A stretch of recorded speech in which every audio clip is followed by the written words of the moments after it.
Hello. Hello. नमस्कार प्यारे विद्यार्थियों,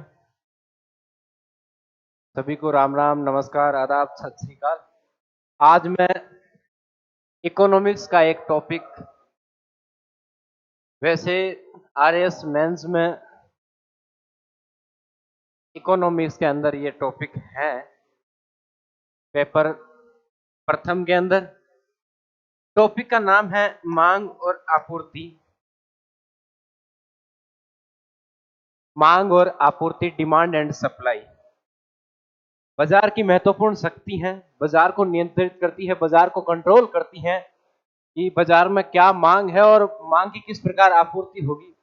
तो मांग और आपूर्ति के हम नियम देखेंगे। मांग का मतलब क्या, कब मांग ज्यादा होगी, मांग ज्यादा होगी तो महंगाई होगी या नहीं होगी, यदि आपूर्ति ज्यादा होगी तो उसका क्या इफेक्ट पड़ेगा।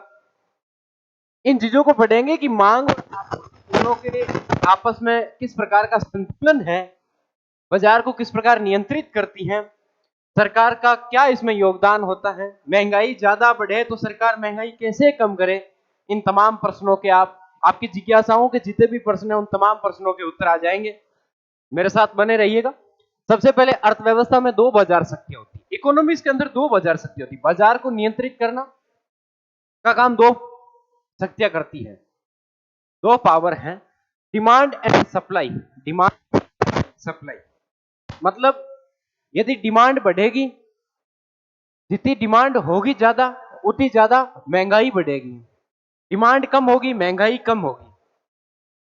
मतलब जब तक हम ये कंप्लीट पढ़ेंगे तब तक आपको ये महसूस हो जाएगा क्या ज्यादा महंगाई हमारे लिए लाभदायक है या हानिकारक है, सरकार जो योजनाएं चला रही हैं उनसे क्या फायदा है। इन तमाम प्रश्नों के उत्तर आपको मिलते रहेंगे। इनमें संतुलन होना चाहिए, परंतु विभिन्न कारणों से ये असंतुलित रहती है। कभी डिमांड बढ़ती है तो कभी सप्लाई ज्यादा हो जाती है। अभी किसी टाइम यदि डिमांड ज्यादा होती है तो क्या आरबीआई आगे आएगी या गवर्नमेंट आगे आएगी, क्या राजकोषीय नीति का प्रयोग किया जाएगा, क्या मौद्रिक नीति का प्रयोग किया जाएगा। इन तमाम प्रश्नों के जवाब हमें इन टॉपिक के माध्यम से पता चलता रहेगा। Demand and supply, supply and demand.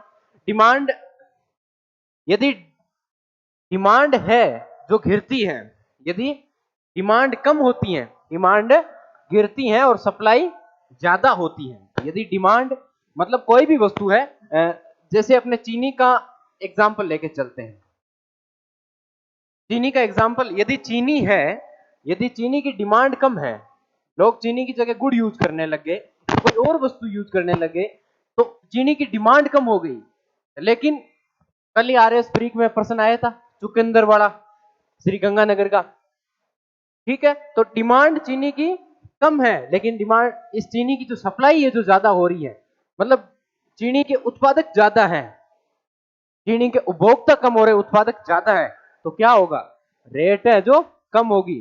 किसकी, चीनी की रेट कम होगी। यदि चीनी की डिमांड घट चुकी है, यदि चीनी की डिमांड कम हो चुकी है, सप्लाई बढ़ रही है, इसका मतलब क्या हुआ, आपकी रेटें कम हो जाएगी, आपकी प्राइस कम हो जाएगी, बाजार मार्केट जो मूल्य है वो कम हो जाएगा। दूसरी चीज, डिमांड यदि बढ़ती है, कोई भी वस्तु है, जैसे अभी मैं एग्जांपल दूसरा लेता हूं, चावल है, लोग गेहूं की जगह चावल का इस्तेमाल करने लगे और चावल की डिमांड बहुत ज्यादा बढ़ गई।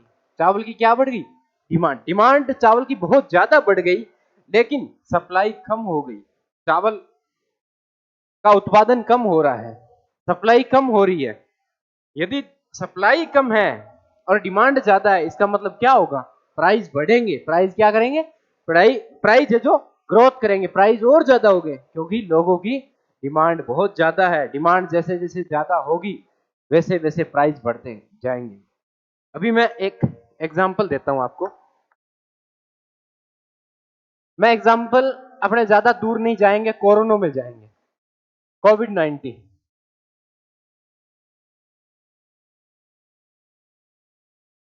किसी भी चीज की डिमांड कब बढ़ती है उसका हम एक पूरा मेन्यू देखेंगे, किस प्रकार डिमांड बढ़ती है। कोरोना के अंदर अपने को किन चीजों की अति आवश्यक चीजें, हमारे लिए मेरिट वस्तुएं क्या थी, अपने लिए आवश्यक वस्तु क्या थी। एक तो मास्क था, सैनिटाइजर था,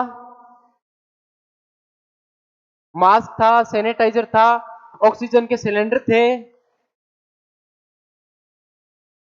ये हमारे लिए आवश्यक चीजें थी। क्या? मास्क, सैनिटाइजर और ऑक्सीजन के सिलेंडर हमारे लिए आवश्यक थी। उस टाइम में हमारे लिए आवश्यक थी। इसका मतलब उस टाइम में क्या हुआ? यदि सैनिटाइजर की डिमांड है, सैनिटाइजर की डिमांड है और सप्लाई कम है, इसका मतलब प्राइस बढ़ेंगे। यदि डिमांड चीज की बहुत ज्यादा है और सप्लाई कम है तो क्या होगा? यदि डिमांड ज्यादा है, सप्लाई कम है तो क्या होगा? प्राइस बढ़ेंगे। और ऐसा ही हुआ। कोरोना के अंदर सैनिटाइजर की, सैनिटाइजर की बोतल वगैरह कुछ भी हो तो उसका प्राइस मान लो 50 रुपए था। अब लोगों ने दिमाग लगाया कि यदि एक सैनिटाइजर जिसके अंदर अल्कोहल की कुछ बूंदे पानी में मिला देने से यदि सैनिटाइजर बनता है और 5 रुपए की लागत है और इनकम कितनी है? यदि 50 रुपए में कोई बिक रहा है तो 45 रुपए इनकम है। इसका मतलब प्रत्येक इंसान के मन में यह विचार आएगा कि क्यों ना ये बिजनेस कर लिया जाए। इसका मतलब उत्पादन को बढ़ाएगा। उत्पादक है जो उत्पादन को बढ़ाएगा। व्यक्ति ए है जो सैनिटाइजर बनाना स्टार्ट करेगा। और इस प्रकार के विचार तमाम लोगों के मन में आएंगे। तमाम लोग ये करेंगे कि इस सैनिटाइजर का उत्पादन बढ़ाया जाए क्योंकि इनकम है। एक समय के लिए कोविड-19 मान लो तमाम लोगों ने ये काम स्टार्ट कर दिया हो। जो लोग मेडिकल के अंदर फ्री बैठे रहते थे, मेडिकल की दवाइयां कम निकल रही थी, उस टाइम लोगों ने मास्क बनाने स्टार्ट कर दिए क्योंकि डिमांड ज्यादा थी मास्क की। 1 मीटर के कपड़े से 100 मास्क बनाए जा सकते हैं और 100 मास्क की 100 रुपए से प्राइस। और वही दूसरी तरफ 1 मीटर कपड़ा 100 रुपए का, 50 रुपए का, उसी कपड़े से। तो अब सारे लोग यदि उत्पादन करेंगे, सारे लोग क्या करेंगे? उत्पादन करेंगे क्योंकि डिमांड ज्यादा है, लोगों के पास पैसा, इनकम आएगी तो सारे लोग क्या करेंगे? उत्पादन बढ़ाएंगे। और उत्पादन ज्यादा हो जाए इसका मतलब लोग सप्लाई ज्यादा करने लगे। उपभोक्ता कम है पर सप्लायर ज्यादा है। उपभोक्ता कम है, सप्लायर ज्यादा है। और जितने ज्यादा सप्लायर होंगे तो तब तक कोविड खत्म हो जाएगा। खत्म हुआ, खत्म होने के बाद क्या हुआ? सप्लाई ज्यादा, लोगों ने बना ज्यादा दिए, लेकिन अभी आगे मांग कम है। मांग कम और सप्लाई ज्यादा, इसका मतलब क्या हुआ? मांग कम है क्योंकि कोविड-19 चला गया और सप्लाई ज्यादा है तो क्या हुआ? यहां पर क्या होगा? महंगाई कम होगी। महंगाई कम होगी, कीमत कम होगी, लागत कम होगी, बाजार का मूल्य कम होगा इस चीज का, क्योंकि लोगों को जरूरत नहीं है, इस चीज की मांग नहीं है, डिमांड ज्यादा हो चुकी है। सप्लाई ज्यादा हो चुकी है, डिमांड कम है, तो प्राइस कम हो जाएंगे। यही इस स्लाइड में ये बोलना चाह रहा है कि आपके यदि डिमांड कम है और सप्लाई ज्यादा है तो रेट कम हो जाएंगे। यदि डिमांड ज्यादा है और सप्लाई कम है तो रेट बढ़ जाएंगे। आगे देखते। मांग, अभी ये बोल रहे मांग ज्यादा होगी, एरो का मतलब ज्यादा, मांग ज्यादा होगा। मांग ज्यादा होगी किससे? आपूर्ति से। मांग ज्यादा किससे होगी? आपूर्ति से। यदि आपूर्ति से मांग ज्यादा होगी तो प्राइस बढ़ेगी, रेट बढ़ेगी, चीजों के रेट दाम बढ़ेंगे। प्राइस बढ़े तो महंगाई बढ़ेगी, प्राइस बढ़ेंगे तो क्या बढ़ेगी? महंगाई बढ़ेगी। और महंगाई बढ़ेगी इसका मतलब उत्पादक को क्या होगा? बेनिफिट होगा, लाभ होगा। उत्पादक को क्या होगा? लाभ होगा। और लाभ होगा इसका मतलब यदि मेरे पास यदि ज्यादा पैसा, मेरी इनकम ज्यादा होगी, मैं और निवेश करूंगा। निवेश करूंगा तो कई लोगों को मैं काम भी दूंगा, लोगों को रोजगार दूंगा। निवेश करूंगा तो लोगों को रोजगार दूंगा, और रोजगार दूंगा तो कई लोगों के पास नियमित आय आएगी, परमानेंट सैलरी आएगी, सैलरी बेस आदमी रखूंगा। इसका मतलब उन लोगों के जीवन स्तर में सुधार होगा, उन लोगों की जीवन शैली सुधरेगी, उन लोगों का जीवन स्तर सुधरेगा। एग्जाम्पल के माध्यम से बताता हूं। एग्जाम्पल लेते हैं सब्जी का, और सब्जी में एग्जाम्पल लेते हैं आलू का। आलू, यदि आलू की डिमांड ज्यादा है, लोग हर घर में आलू ही आलू, कोई बाबा और किसी एक आदमी ने कर दी होगी, बहुत ज्यादा अच्छी बात बता दी होगी कि आलू में ये होता है, आलू खाइए और स्वस्थ होइए, ऐसा कुछ बोल दिया, आलू की डिमांड बढ़ गई होगी, लेकिन सप्लाई कम है। अचानक कहां से एकदम उत्पादन अचानक कैसे कर सकते हैं? अचानक तो हो नहीं सकता, लेकिन डिमांड अचानक बढ़ चुकी है लोगों के बीच। डिमांड बढ़ेगी, आलू कम होंगे, आलू की डिमांड बढ़ेगी और आलू कम होंगे तो प्रति कम दुकान वालों के पास आलू होंगे।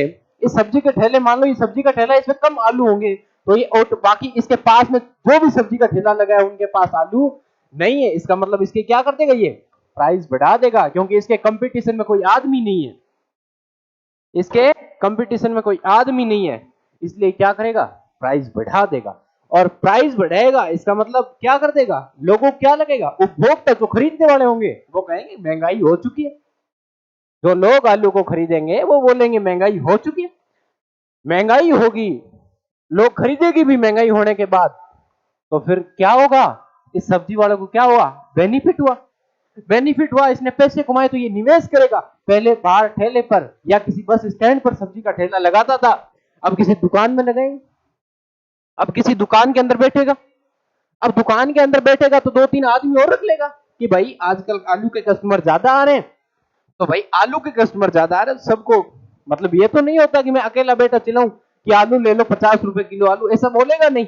ऐसा बोलने से बोले एक आदमी तो पानी का छींटा मारे उस पर, दूसरा आदमी जोर जोर से आवाज लगाए, और तीसरा आदमी तोड़ने का काम करे, चौथा आदमी पेमेंट करे, ऐसे 3-4 लोगों को लगा देगा, तो उन लोगों को क्या मिलेगा, रोजगार मिलेगा, कई लोगों के घर चलेंगे उस सब्जी के ठेले से, रोजगार मिलेगा। इसका मतलब उन लोगों के बीच आय आएगी, इनकम आएगी, उन लोगों के पास पैसे आएंगे महीने टू महीने, और पैसे आएंगे किसी आदमी के पास या जो काम कर रहा है उसके पास वह सब्जी के ठेले में, तो उसका जीवन स्तर सुधरेगा, जीवन स्तर सुधरेगा। इसका मतलब एक व्यू से मैं बोलूं कि महंगाई होना अच्छी बात है, तो भी कोई बुरी, तो कोई बड़ी बात नहीं है, महंगाई होनी चाहिए, कुछ हद तक होनी चाहिए। भारत का जो महंगाई का है जो आंकड़ा 4+-2 रहता है, यानी कि 2 से लेकर 6% तक यदि महंगाई इधर उधर हो तो कोई बड़ी बात नहीं है। तो जीवन स्तर आदमी का कब सुधरेगा, जब महंगाई होगी। मतलब कुछ हद तक अपने ये जान गए कि महंगाई होना आवश्यक है, बुरी बात नहीं है महंगाई होना। दूसरी बात, कुछ हद तक महंगाई आवश्यक है, परंतु महंगाई यदि अत्यधिक बढ़ती है तो मुद्रा का मूल्य कम हो जाता है। बस इस बात का ध्यान देने है अपने को, इस बात को ध्यान से सुनना है अपने को। इसलिए सुनना है कि मान लो महंगाई बहुत ज्यादा हो गई, जिस चीज को मैं 5 रुपए में खरीदता था उस चीज को मैं 50 रुपए में खरीदूंगा। एक पेन जो 5 रुपए में लाता था उस पेन को यदि 50 रुपए में लेकर आऊंगा, तो ये जो 50 और 5 रुपए की जो वैल्यू है, ये वैल्यू कम हो जाएगी, मुद्रा की वैल्यू कम हो जाएगी। यदि महंगाई ज्यादा बढ़ गई, अत्यधिक बढ़ गई, तो वैल्यू कम हो जाएगी, पैसे की वैल्यू कम हो जाएगी, इससे मुद्रा व्यवस्था समाप्त हो सकती है। ये पैसे वाली जो व्यवस्था ये समाप्त हो सकती है, इस चीज का भी डर है। इसके लिए महंगाई ज्यादा भी नहीं होनी चाहिए, कुछ हद तक ठीक है, लेकिन और ज्यादा नहीं होनी चाहिए, इससे मुद्रा व्यवस्था समाप्त हो सकती है। ठीक है, आगे चलते हैं। अब आपूर्ति की बात करते हैं। यदि आपूर्ति ज्यादा हो, सप्लाई ज्यादा हो और डिमांड कम हो तो क्या होगा? मतलब उत्पादन ज्यादा हो रहा है पर लोग ले नहीं रहे चीजों को, तो क्या होगा? प्राइस कम होंगे। मतलब एक आदमी बी है, बी मान लिया आपने सब्जी का ठेला, और ए है जो सब्जी उत्पादित करता है, उत्पादक। या अब ये इसके पास सब्जी भेजता है, सी और आ गया, वो भी बी के पास सब्जी भेजता है, डी और आ गया, सी के पास सब्जी भेजता है, बी के पास सब्जी होगी बहुत ज्यादा, और बी के बराबर जितने भी ठेले वाले सबके पास मान लो आलू ज्यादा आ रहे हैं। सब्जी में एग्जाम्पल किसके लेके चले? आलू के। आलू ज्यादा आ रहे सबके पास, और ज्यादा आ रहे हैं इसका मतलब सप्लाई बहुत ज्यादा है। आलू आलू आलू, चारों तरफ आलू। मतलब यदि कोई आदमी बाजार जाता है सब्जी खरीदने के लिए, चारों की तरफ आलू आलू, इतने रुपए किलो आलू। एक बोलता है कि 50 रुपए, दूसरा बोलता है 40 रुपए, तीसरा बोलता है 30 रुपए, क्योंकि इनके पास सप्लाई ज्यादा है, लोगों की डिमांड कम है, लोग कम है, और चारों तरफ बेचने वाले बहुत ज्यादा है, कोई 30 कोई 20। कोई 40 रुपए 1 kg बोलता है तो कोई 20 रुपए 1.5 kg बोलता है। लोगों का ध्यान भ्रमित होता है। तो प्राइस कम होगा, प्राइस कम लेंगे कुछ लोग कम प्राइस में लेंगे, कम प्राइस में बेचना पड़ेगा क्योंकि सप्लाई ज्यादा है, डिमांड कम है। तो घाटा होगा। क्या होगा? जो बेच रहा है, ये सारे बेच रहे हैं, इसको भी घाटा, इसको भी घाटा, और जिसने 20 रुपए 1.5 kg बेच उसको भी घाटा, सबको घाटा हुआ। घाटा हुआ इसका मतलब वो जिस स्तर में सब्जी बेच रहा था उसका स्तर और डाउन हो जाएगा। घाटा होगा तो उसने 3 आदमी रख रखे होंगे और तीनों आदमी निकालने पड़ेंगे उसको, क्योंकि घाटा हो रहा है बंदे को। और घाटा होगा तो क्या होगी? बेरोजगारी होगी। जिन 3 आदमियों को निकाल दिया इसका मतलब 3 आदमी बेरोजगार हो गए, उनको रोजगार नहीं मिल पाया। और यदि बेरोजगार होगी तो नियमित आय आनी बंद हो जाएगी। उन लोगों के पास नियमित आय नहीं आएगी, उन लोगों के पास इनकम नहीं आएगी। यदि इनकम नहीं आएगी तो उनका जीवन स्तर अपने आप डाउन हो जाएगा, जीवन स्तर नहीं सुधर पाएगा उनका। इसका मतलब जीवन स्तर नहीं सुधरेगा। और यदि महंगाई ज्यादा होगी तो जीवन स्तर सुधरेगा। इसका मतलब हम ये कह सकते हैं कि कुछ हद तक महंगाई होनी भी चाहिए, लेकिन यदि महंगाई ज्यादा हो गई तो इन पैसों की, इस मुद्रा की कीमत कम हो जाएगी, इसकी वैल्यू कम हो जाएगी, मुद्रा व्यवस्था बिगड़ जाएगी। इस स्थिति को मंदी कहते हैं, स्लो डाउन। मतलब ये जो आपूर्ति ज्यादा और मांग कम है तो इसको क्या बोलेंगे? मंदी बोलेंगे। कि बाजार में मंदी है, सुना है? बाजार मंदी में चल रहा है। दुकानदारों से अक्सर सुनते होंगे कि बाजार आजकल मंदी चल रही है बाजार में। यदि वह स्थिति लगातार बनी रही तो उसे डिप्रेशन कहा जाता है। यदि यही मंदी लॉन्ग टाइम तक रही, शॉर्ट टाइम तक तो चलता है, हर बाजार की यही स्थिति होती है। मंदी आती है, स्लो डाउन आता रहता है, लेकिन यदि यह स्थिति कंटिन्यू कुछ समय के लिए बनी रही तो उसे डिप्रेशन बोलते हैं। ठीक है। आपूर्ति का संबंध उत्पादन से होता है, इसीलिए यह सदैव बढ़ाने की कोशिश की जाती है। उत्पादन, मान लो मैं आलू का उत्पादन कर रहा हूं तो मेरा हमेशा यही टारगेट है, आलू और ज्यादा बेचूं, आलू और ज्यादा उगाऊं और बेचूं। ठीक है, फिर आगे बात करते हैं। मांग का संबंध रुपए से होता है। आप डिमांड कब करेंगे? कोई भी आदमी डिमांड कब करेगा? जब आपकी जेब में पैसा होगा। भाई मेरे पास यदि पैसा ही नहीं है तो मैं आलू खरीदने की डिमांड क्यों करूंगा? यदि मेरे पास इनकम होगी तो मैं आलू खरीदने की डिमांड करूंगा। मैं आलू खरीदने की या कुछ भी सामान, कोई भी सामान की मांग करने की मांग कब करूंगा? जब मेरे पास इनकम होगी, जब मेरे पास रुपए होंगे, जब मेरे पास कुछ ना कुछ उस चीज को खरीदने की मेरे पास वैल्यू होगी तो मैं खरीद पाऊंगा। इसका मतलब मांग का संबंध किससे है? मांग का संबंध रुपए से होता है, लागत रुपए से होता है। ठीक है। यदि बाजार में रुपए अधिक है, लोगों के पास पैसा अधिक है, इसका अर्थ है कि बाजार में तरलता अधिक है। और जितनी ज्यादा तरलता होगी और उतनी ज्यादा मांग बढ़ेगी। यदि बाजार की तरलता ज्यादा है, बाजार में तरलता है, तो उसका मतलब मांग बढ़ेगी। इससे महंगाई या मुद्रास्फीति उत्पन्न होती है। और ज्यादा मांग बढ़ गई, मान लो ज्यादा मांग बढ़ गई तो उसके बाद क्या होगा? मांग ज्यादा होगी तो महंगाई ऑटोमेटिक हो जाएगी। पहले हमने देखा था, पिछली स्लाइड में हमने क्या देखा था कि यदि मांग ज्यादा होगी, डिमांड कम होगी तो क्या बढ़ेगी? महंगाई बढ़ेगी। ठीक। महंगाई को नियंत्रित करने के लिए आरबीआई के द्वारा तरलता को कम किया जा सकता है। मौद्रिक नीति। कौन सी नीति अभी थोड़ी देर बाद अगली स्लाइड में आएगा। राजकोषीय नीति और मौद्रिक नीति। ठीक है। तो आरबीआई है जो महंगाई को नियंत्रित कर सकती है। आरबीआई है जो महंगाई को नियंत्रित कर सकती है। ठीक है। आरबीआई के द्वारा मांग को बढ़ाने के लिए आरबीआई के द्वारा तरलता को बढ़ाया जा सकता है। यदि बाजार में मांग बढ़ानी हो तो पैसा फेंको। यदि बाजार में मांग को बढ़ाना होगा, यदि मांग कम हो रही है तो आरबीआई बढ़ा सकती है, क्योंकि आरबीआई के पास क्या है? मौद्रिक नीति है, बाजार को नियंत्रण कर सकती है। कौन? आरबीआई। आरबीआई बाजार को नियंत्रित कर सकती है। कैसे? तरलता बढ़ा सकती है, तरलता कम कर सकती है। यदि तरलता बढ़ेगी तो मांग क्या होगी? बढ़ जाएगी। यदि तरलता अधिक होगी तो मांग बढ़ जाएगी, और तरलता कम होगी तो मांग कम हो जाएगी। तरलता पर नियंत्रण के लिए आरबीआई के द्वारा मौद्रिक नीति, यह चीज आपको याद रखनी है। मौद्रिक नीति है जो आरबीआई के द्वारा अपनाई जाती है, तरलता बढ़ाना और तरलता कम करने का काम। अब यदि मैं वापस पूछूं कि तरलता बढ़ेगी, इसका मतलब क्या होगा? तरलता बढ़ेगी इसका मतलब मांग बढ़ेगी, और तरलता कम होगी इसका मतलब मांग घटेगी। मांग डिमांड को कम करने के लिए तरलता को कम किया जाएगा, और डिमांड को बढ़ाने के लिए आरबीआई के द्वारा तरलता को बढ़ाना होगा। अर्थव्यवस्था में मंदी की स्थिति में सरकार के द्वारा खर्च को बढ़ा दिया जाता है।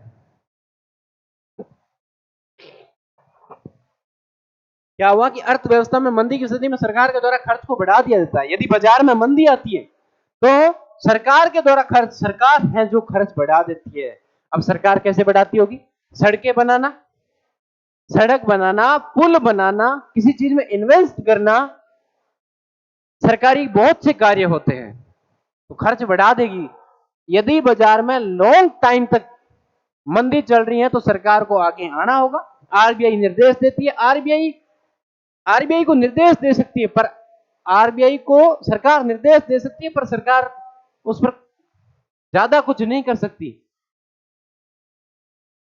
के द्वारा खर्च बढ़ा दिया जाता है जिससे कि मांग बढ़ सकती है, और यदि खर्च बढ़ाएगी, सरकार खर्च बढ़ाएगी तो मांग ऑब्वियसली बढ़ेगी। और इसके लिए राजकोषीय नीति है जो का प्रयोग किया जाता है। तो सरकार के द्वारा राजकोषीय नीति का प्रयोग किया जाता है। आरबीआई के द्वारा, रिजर्व बैंक ऑफ इंडिया के द्वारा क्या प्रयोग किया जाएगा? मौद्रिक नीति का प्रयोग किया जाएगा। ठीक है, अभी अगली स्लाइड की तरफ चलते हैं। हाँ, the ability to turn an case, यानी कि नगद का है जो नगद पैसे का क्या वैल्यू है, कैश डिपॉजिट की क्या वैल्यू है वो देखो। यदि आदमी को कैश लेना है, नगद राशि लेनी है, तो उसके पास उसको बाजार में तरलता बढ़ाने के लिए पहली बात तो नगद राशि चाहिए। और यदि आदमी को नगद राशि भी नहीं तो उसके बाद वो किसका प्रयोग करेगा?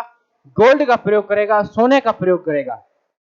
और यदि आदमी के पास सोना भी खत्म हो जाए तो उसके बाद वो कंपनी का स्टॉक, यदि वो कंपनी का किसी भी प्रकार का हिस्सा है तो कंपनी का हिस्सा किसी और को देके वो अपने पास इनकम, अपने पास कुछ ना कुछ रुपए करेगा और तभी मांग कर सकता है। यदि अपने पैसे, पहले अभी देखा था, यदि आपके पास पैसे हैं, आपके पास रुपए है तो मांग कर सकते हैं। और उसके बाद ये जमीन वाला है, मतलब आप फिर अंतिम ऑप्शन जमीन होता है, क्योंकि केस के बाद गोल्ड, उसके बाद कंपनी में स्टॉक, उसके बाद जमीन। ठीक है, ये हो गया। उसके बाद आगे गवर्नमेंट की पॉलिसी है, अभी हमने देख लिया। राजकोषीय नीति सरकार के द्वारा, मॉनेटरी पॉलिसी मौद्रिक नीति आरबीआई के द्वारा।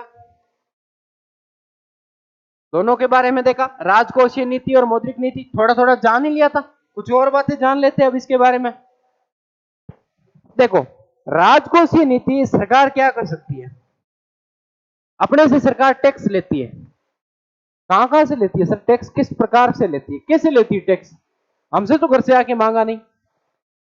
अपने दिमाग में होना जी 18% जीएसटी, 18%। मैं यदि कोई भी 10,000 की चीज खरीदता हूं और उस पर 1800 रुपए यदि गवर्नमेंट को दे रहा हूं तो ये क्या है? ये टैक्स ही है। यदि मेरी इनकम हो रही है उसमें सरकार इनकम टैक्स को भेज देती है। यदि मैं किसी भी माध्यम से बिजनेस करता हूं तो मुझे उसका टैक्स का भुगतान, यदि मैं सड़क पर चलूं तो मुझे टोल टैक्स का भुगतान। इस प्रकार हम तमाम प्रकार के टैक्स का भुगतान करते हैं, और टैक्स का भुगतान करते हैं, उसके बाद इस फंडिंग खर्च करती है।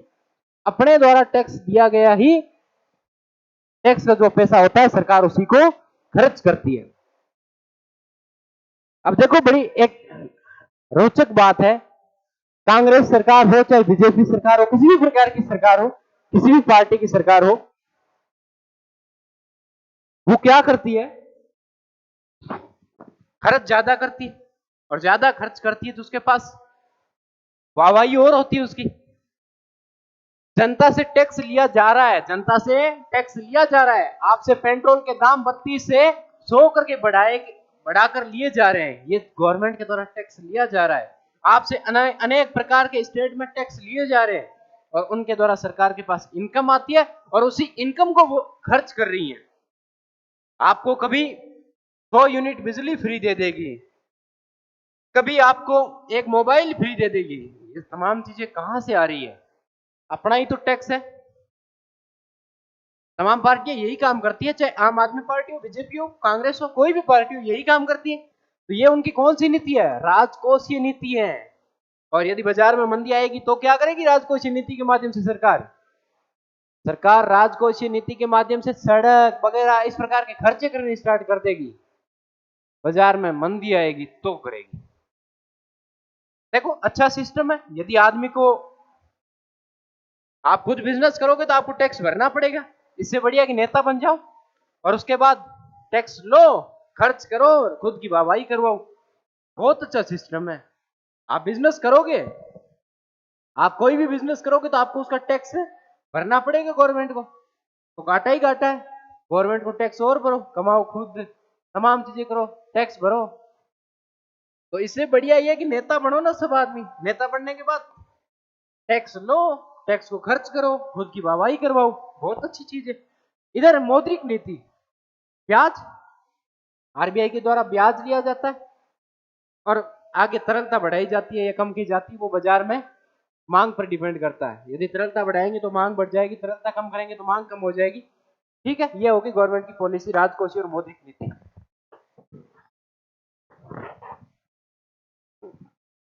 ये हो गया था। ठीक है, मांग का नियम अभी हम पढ़ेंगे। मांग का नियम, रूल ऑफ डिमांड। कीमत और मांग के बीच ऋणात्मक संबंध होता है। अब देखो, कीमत और मांग के बीच ऋणात्मक संबंध होता है। कैसे? ये प्राइस है, ये प्राइस है। यदि प्राइस ज्यादा कब होगे तब आपकी क्वांटिटी कम होगी, क्योंकि मांग को आप ये मांग है, ये डिमांड है, इसको आप माप नहीं सकते। अपने क्वांटिटी में देखेंगे, यदि इसकी क्वांटिटी कम होगी इसका मतलब क्या होगी? प्राइस ज्यादा होगी। आपकी संख्यात्मक, यदि कोई भी चीज कम होगी इसका मतलब इसकी प्राइस ज्यादा होगी। यदि आपकी क्वांटिटी ज्यादा होगी इसका मतलब प्राइस है जो कम होगी। संबंध देखिए, ज्यादा मतलब आपकी क्वांटिटी इधर कम है और प्राइस ज्यादा है, क्वांटिटी इधर ज्यादा है, प्राइस कम है। मतलब यदि आप ग्राफ समझ सकते हो तो समझ गए होंगे। अब दूसरी बात, डिमांड कब ज्यादा होगी, इसी में अपने देखेंगे डिमांड कब ज्यादा होगी। अब मैंने ये चीज बताई कि अभी आपकी यदि ये क्वांटिटी कम है इसका मतलब आप प्राइस ज्यादा होंगे, यदि क्वांटिटी ज्यादा है इसका मतलब प्राइस कम होंगे। ठीक है, फिर आगे, यदि कीमतें अधिक होती है तब मांग कम हो जाती है। मतलब कीमत ज्यादा होगी, मांग को तो अपने माप नहीं सकते। मैं नीचे ये कह दूंगी यदि मांग कम है इसका मतलब कीमत ज्यादा है, तो मैंने ये चीज बोल दी। ठीक है, तो कहने का मतलब सीधा से स्पष्ट अर्थ ये है कि यदि आपने कोई भी चीज है तो उसकी कम मांग है तो कीमत ज्यादा होगी। ये चीज आपने पहले भी देखी, ग्राफ के माध्यम से देख सकते हो। यदि कीमतें कम होती है तब मांग बढ़ जाती है। किसी भी चीज की कीमत कम हो, उसका प्राइस कम हो तो मांग बढ़ेगी, ऑटोमेटिक बढ़ेगी। कोई भी चीज हो तो उसकी कीमत है जो कम होगी, प्राइस कम होगा तो डिमांड ऑटोमेटिक बढ़ेगी। ठीक है, उसके बाद आगे बात करते हैं। आपूर्ति का नियम क्या है? सप्लाई का नियम क्या? Rule of supply. कीमतों एवं आपूर्ति के बीच धनात्मक संबंध है। धनात्मक संबंध होता है। कैसे? अब ये देखते हैं। कीमत और आपूर्ति के बीच धनात्मक संबंध होता है। कैसे? देखो, यदि प्राइस ज्यादा होंगे तो क्या प्राइस ज्यादा होंगे तो आपूर्ति ज्यादा होगी। जैसे मैंने शुरू में एग्जांपल क्या दिया था, आपका सैनिटाइजर। यदि सैनिटाइजर की आप कीमत ज्यादा होगी, यदि सैनिटाइजर की कीमत ज्यादा है, पहली बात तो मांग ज्यादा होगी। ठीक है, तो लोग उत्पादन बढ़ाना स्टार्ट करेंगे। तो सैनिटाइजर की यदि कीमत ज्यादा होगी तो लोगों के मन में यह आएगा कि हम भी उत्पादन करें। यदि बचत ज्यादा होगी, कीमत ज्यादा होगी, तो लोगों के मन में यह आएगा वो तो हम भी उत्पादन करें, इस चीज को हम भी बनाएं और बेचें। तो इसके लिए क्या करेंगे वो? इसके लिए वो उसकी सप्लाई करेंगे, चीजें बेचेंगे। तो कीमतों एवं आपूर्ति के बीच धनात्मक संबंध होता है। ये कीमतों एवं आपूर्ति के बीच धनात्मक संबंध होता है। ग्राफ समझे? प्राइस कम होंगे यदि आपूर्ति कम होगी तो प्राइस कम होगी, यदि आपूर्ति बढ़ेगी तो प्राइस बढ़ेगी। दोनों के बीच कौन सा संबंध हुआ? ऋणात्मक संबंध हुआ। ठीक है, आगे देखते हैं। मांग का नियम क्रेता की दृष्टिकोण को दर्शाता है, आपूर्ति का नियम विक्रेता की दृष्टिकोण को दर्शाता है। मांग कब होगी? जब उपभोक्ता चाहेगा। मांग कब होगी? जब उपभोक्ता चाहेगा। मतलब मेरे पास मेरा कोई उत्पादन नहीं है और मैं चाहूंगा कि मेरे को, मान लो ये डिजिटल बोर्ड है, तो इस डिजिटल बोर्ड को मैं चाहूंगा खरीदूं, यदि ये मांग मैं करूंगा तो मांग होगी। मतलब यदि उपभोक्ता चाहेगा तो ही मांग होगी। इसका मतलब मांग का नियम है जो क्रेता की दृष्टिकोण, उपभोक्ता की दृष्टिकोण से देखा जाएगा, उपभोक्ता के दृष्टिकोण को दर्शाता है। आपूर्ति का नियम यानी उस चीज को पूरी करने का काम, सप्लाई का काम किसका होगा? सप्लाई का काम, यह दृष्टिकोण विक्रेता यानी बेचने वाले का दृष्टिकोण दिखाता है। जिस बिंदु पर क्रेता तथा विक्रेता मतलब उपभोक्ता और बेचने वाला दोनों सहमत होते हैं, उस पर कीमत का निर्धारण होता है। ठीक है, अब ये चीज देखते हैं। यदि प्राइस बढ़ रहे हैं और देखो ये क्या चीज है, ये देखो प्राइस इधर बढ़ रहे हैं और मांग है जो कम होती जा रही है, मांग कम होती जा रही है, इधर डिमांड बढ़ रहे हैं। डिमांड और मांग जिस बिंदु पर आपस में संतुलित हो गए वो होगी बाजार मूल्य, वो होगा मार्केट प्राइस। मतलब मांग और आपूर्ति दोनों आपस में जिस बिंदु पर संतुलित होंगे वो बाजार का मूल्य होगा, वो मार्केट का प्राइस होगा। ठीक है, जिस बिंदु पर क्रेता और विक्रेता सहमत होते हैं दोनों, यानी कि उन दोनों की जो सहमति होगी वो ही बाजार का मूल्य होगा। अब यदि प्रश्न आ जाए कहीं भी कि मार्केट प्राइस या बाजार मूल्य क्या होता है, तो क्या होता है कि जिस बिंदु पर क्रेता तथा विक्रेता, उपभोक्ता तथा विक्रेता सहमत होते हैं उस पर कीमत का निर्धारण होता है, वही बिंदु वो कीमत होती है। अगला अर्थव्यवस्था के क्षेत्र आगे, प्राथमिक क्षेत्र, बहुत छोटी चीज है, जल्दी निकाल लेते। प्राथमिक क्षेत्र प्राकृतिक संसाधन, ऐसी सारी चीजें जो प्रकृति से सीधी डायरेक्ट बनती है, प्रकृति सीधी अपने को डायरेक्ट देती है, वो सारी प्राथमिक क्षेत्र में आएगी। कृषि के संबंधित जितने भी क्षेत्र, मत्स्य, वानिकी, पशुपालन, ये तमाम क्षेत्र है जो प्राथमिक क्षेत्र में आएंगे। द्वितीयक क्षेत्र सेकेंडरी सेक्टर, इसमें प्राथमिक क्षेत्र के उत्पादों की सहायता से उत्पादन किया जाता है। प्राथमिक प्रकृति के जो डायरेक्ट उत्पाद है उनके द्वारा उत्पादन किया जाता है, इसीलिए इन्हें औद्योगिक क्षेत्र भी कहा जाता है, इसे औद्योगिक सेक्टर भी बोलते हैं। ठीक है, द्वितीयक क्षेत्र को उदाहरण निर्माण, जलापूर्ति, विद्युत एवं गैस। तृतीयक क्षेत्र, इसमें केवल सेवाओं को शामिल किया जाता है, सेवा क्षेत्र कहलाता है। तृतीयक क्षेत्र क्या कहलाता है? सेवा क्षेत्र कहलाता है। तृतीयक क्षेत्र क्या कहलाता है? सेवा क्षेत्र। चिकित्सा, परिवहन, बैंकिंग, बीमा, शिक्षा, ये सारे तृतीयक क्षेत्र में आते हैं। चतुर्थक, इसमें ज्ञान से संबंधित सेवाएं, ज्ञान से, ये दो सेक्टर ध्यान से सुनना। चतुर्थक के अंदर ज्ञान से संबंधित जितनी भी सेवाएं है वो सारी चतुर्थक वर्ग या चतुर्थक क्षेत्र के अंदर आएगी। कैसे? एग्जाम्पल, सॉफ्टवेयर डेवलपर, शोध, कर प्रबंधक और म्यूचुअल फंड प्रबंधक, ये सारे जो चीजें, सेवाओं जिसमें ज्ञान होता है, ज्ञान के संबंधित जितनी भी सेवाएं हैं, इनमें ज्ञान चाहिए। आप सॉफ्टवेयर डेवलपर, जिसमें आपके अंदर ज्ञान होगा तो बन पाएंगे। पंचम के अंदर यह होता है कि यदि आपको निर्णय लेने की क्षमता है, आपको निर्णय लेने योग्य हो आप, तो वो सारी पंचम आएगी। जैसे किसी भी कंपनी का सीईओ हो गया, कोई नॉर्मल कंपनी नहीं, बहुत बड़ी कंपनी का सीईओ हो गया, वो खुद की स्वतंत्र निर्णय ले सकता है, वो सारे किसमें आएंगे? वो सारे आएंगे पंचम क्षेत्र में, वैज्ञानिक और वित्तीय प्रबंधक। ठीक है, ये हो गया अर्थव्यवस्था के क्षेत्र। और ये इंग्लिश मीडियम। उत्पादन के कारक, किसी अर्थव्यवस्था में उत्पादन के लिए 4 कारक आवश्यकता है। मार्केट प्राइस, मार्केट में जो अंतिम मूल्य आता है वो किस लिए आता है? मार्केट में जो अंतिम मूल्य आता है कि ये चीज हम इस रेट में बेचेंगे, उसका भाई किस हिसाब से निर्धारण होता है? एक एग्जांपल देके, यानी कि उसकी साधन लागत, ये साधन लागत क्या होती है ये पढ़ेंगे। आप किसी भी होटल में गए और अपने बच्चों के साथ गए, और वहां पर आपने मान लो कोई भी 5-6 सब्जियां, एक सब्जी भी ऑर्डर कर दी और उसने 1500 रुपए बिल बना लिया, और सब्जी के अंदर सपोज दैट आपने मटर पनीर ऑर्डर किया। मम्मी और पापा बच्चों की डिमांड पर होटल में चले गए और मटर पनीर खाने लगे। पापा मटर पनीर की सब्जी की तरफ देखे तो 4 पनीर, जो कि 200 ग्राम पनीर जो 80 रुपए में आता, उसके 1500 रुपए भरे उन्होंने। उतना पनीर और थोड़ा बहुत मसाला वगैरह जो भी। फिर दोनों के मन में मान लो ये चीज आती है, मान लो ये चीज 200 रुपए में हम घर पे भी तैयार कर सकते थे। फिर इनके मन में क्या आएगा? इनके मन में यह आएगा कि अपने भी इसका उत्पादन करें। लेकिन जो आपको 1500 में चीज मिली है, वो उसने प्राइस कैसे निकाला है? उसके लिए उसको भूमि चाहिए। भूमि के रूप में यदि कोई भी आदमी किसी भी चीज का उत्पादन करेगा और जहां भी करेगा, उसको रेंट भुगतना पड़ेगा, उसको रेंट का भुगतान करना पड़ेगा। पूंजी, मान लो किसी से ये पूंजी लेगा, कोई भी बिजनेस स्टार्ट करेगा, तो उसके बाद उसको ब्याज देना पड़ेगा, उसको इंटरेस्ट देना पड़ेगा। श्रम मजदूरी के रूप में उसको जो आपको सप्लाई कर रहे हैं तमाम लोग, तो उनको सप्लाई करने वालों को भी पूंजी देनी पड़ेगी, मजदूरी देनी पड़ेगी उनकी।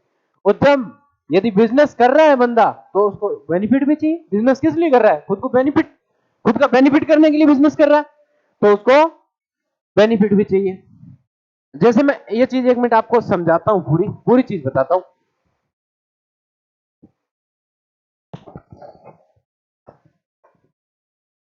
रेंट के रूप में मान लो आप एक कोचिंग स्टार्ट कर रहे हो, मतलब बड़ी बड़ी चीजें हम देखेंगे। आप एक कोचिंग स्टार्ट कर रहे हो, ठीक है? आपकी साधन लागत क्या होगी? आपकी साधन लागत क्या होगी वो देखते हैं। साधन लागत होगी, उसके बाद उसमें से हम सब्सिडी वगैरह निकाल कर, और फिर मार्केट प्राइस क्या होगा, बाजार में उस चीज को बेचने का मूल्य क्या होगा। तो मैं एक एग्जांपल बताता हूं। आप कोई भी कोचिंग स्टार्ट करो, उस अपने मान के चलेंगे कि बीएसटीसी की कोचिंग है कोई भी, जहां भी खोलेगा कम से कम उसको मंथली 20,000 रुपए किराए में बिल्डिंग लेनी पड़ेगी। कम से कम 20,000 रुपए मान के चलता हूं। ब्याज, वो किसी से पैसा लेगा, शुरू में इन्वेस्ट करेगा, कम से कम 3 लाख रुपए इन्वेस्ट करने पड़ेंगे। एक बोर्ड लाएगा, डिजिटल बोर्ड भी लाने की आवश्यकता पड़ सकती है। तमाम जगहों पर तमाम प्रकार की डिमांड होती है। लोग जिस इंफ्रास्ट्रक्चर में पढ़ना चाहेंगे, बच्चों के, विद्यार्थियों की अलग अलग डिमांड होती है, किस डिमांड के अंदर पढ़ना चाहे। पढ़ाने वाला मजदूरी श्रम के रूप में पढ़ाने वाला अध्यापक लेके आएगा। आपके बीएसटीसी का मान लो सिलेबस पढ़ाने के लिए आप 5 अध्यापक लेके आया, और 5 अध्यापकों को तकरीबन वो एक बैच पूरा पढ़ाने तक 3 लाख रुपए उनको दे देगा। और जब उसने बिजनेस किया तो वो बेनिफिट भी चाहेगा। इसका मतलब उसने इतना सब कुछ किया, मतलब वो 3 महीनों के बैच के अंदर कम से कम 2 लाख तो खुद कमाना चाहेगा। 2 लाख तो कमाना चाहेगा। टोटल जोड़ लो, 3 3 6 7 8 9 लाख रुपए उसने, 8,20,000 रुपए उसने लगाए। 8,20,000 रुपए उसने लगाए। इसका मतलब वो ये लेके चला, जिस समय उसने बिजनेस स्टार्ट किया कि उसके पास 50 स्टूडेंट आएंगे, तो उन 50 स्टूडेंट की फीस वो उसी हिसाब से डिवाइड करेगा जिस हिसाब से उसके 8,20,000 बनते हो। तो ये साधन लागत होती है, और ये मार्केट प्राइस भी यही है। इस फील्ड में मार्केट प्राइस भी यही है। बीएसटीसी वाले में, इन तमाम प्रकार के फील्डों में यही है। यदि इसी जगह पर कोई आप और बिजनेस करते और उसके अंदर जो साधन लागत आपकी मान लो 8,20,000 आती, उसमें से यदि आपको सरकार सब्सिडी देती, सरकार आपको कुछ पैसा देती, तो वो सब्सिडी वाला पैसा निकाल के आप है जो मार्केट प्राइस, मार्केट प्राइस है, उस मार्केट प्राइस में उस चीज को बेचते। ये चीज क्या थी? उत्पादन के कारक थे। कारक लागत, फैक्टर कॉस्ट, उत्पादन के सभी कारकों की लागत का योग वस्तु के कारक की लागत कहलाता है। कारक लागत, कारक लागत किराया, ब्याज, मजदूरी, लाभ, ये कारक लागत होती है। कारक लागत, फैक्टर कॉस्ट क्या होती है? किराया, ब्याज, मजदूरी और लाभ, ये क्या होती है? Factor cost. आगे फैक्टर कॉस्ट, जमीन चाहिए, जमीन के लिए मतलब रेंट पर बिल्डिंग लेनी पड़ेगी, लेबर, मजदूरी देनी पड़ेगी, पूंजी, पूंजी का ब्याज देना पड़ेगा आपको, और यदि काम स्टार्ट किया है तो आपको प्रॉफिट भी चाहिए। ये तमाम चीजें और इसी पर अपना इकोनॉमी है जो ठीक है। जो मांग और आपूर्ति का जो नियम था वो लगभग बड़े बड़े तौर पर मैंने है जो पूरा एक ही क्लास के अंदर समाप्त कर दिया। मांग और आपूर्ति के बारे में जितनी भी चीजें थी वो सारी चीजें है जो मैंने आपकी इस एक ही स्लाइड के जो एक ही है पीडीएफ, तकरीबन मेरे हिसाब से 40 मिनट के आसपास की वीडियो बनी होगी, 40-50 मिनट का। तो अभी हम कॉल कर देता हूं ऑपरेटर सर राहुल जी बाबा, वीडियो लेक्चर बंद करने के लिए आइए। तो उनको बुला लिया गया, वीडियो लेक्चर बंद कर देंगे। ये अपने इन तमाम चीजों के बारे में देखा और आगे मैं समय समय पर जैसे जैसे समय मिलेगा इकोनॉमिक्स पूरी कराने का मैं दावा करता हूं कि मैं जिस प्रकार मेरी योग्यता होगी। आप नीचे कमेंट सेक्शन में ये बताएंगे कि क्या मेरी बताई हुई तमाम चीजें आपको समझ आई, क्या मेरे इन तमाम फैक्ट के बारे में आप पहले से जानते थे या आपको बाजार की किन किन चीजों के बारे में और जानकारियां हुई। इन तमाम चीजों के बारे में आप कमेंट बॉक्स में लिखेंगे। और अगला टॉपिक मांग और आपूर्ति हो गया, और कमेंट बॉक्स में बता दीजिए आपकी अगला टॉपिक है जो अपने को कौन सा स्टार्ट करना है, बैंकिंग करना हो चाहे जो भी हो, आप कमेंट बॉक्स में लिख दीजिएगा, उस टॉपिक को अपने स्टार्ट करेंगे और बेहतरीन तरीके से पूरा सिलेबस करवाने की कोशिश करूंगा। मेरे से जितना हो पाएगा उतना पूरा किया जाएगा। और इसके साथ साथ जल्दी आपके साथ एक बहुत बड़ी टीम उतारने जा रहे हैं। आरपीएससी की जितनी भी भर्तियां हैं उन तमाम भर्तियों की तैयारी करवाने के लिए आपके साथ एक लंबी टीम जुड़ेगी। और मैं अपने गांव बज्जू के लिए भी तमाम प्रकार की चीजें सोच रखता हूं, और यदि मार्केट प्राइस ढंग की मिली तो मैं अपने गांव की तरफ भी उतरूंगा। आज की क्लास को इन्हीं तमाम शुभकामनाओं के साथ आप जिंदगी के अंदर जल्दी से जल्दी सफल हो। नौकरी लगना कोई जरूरी नहीं है, लेकिन ज्ञान प्राप्त करना जरूरी है। आज की क्लास को इसी के साथ समाप्त करता हूं। धन्यवाद।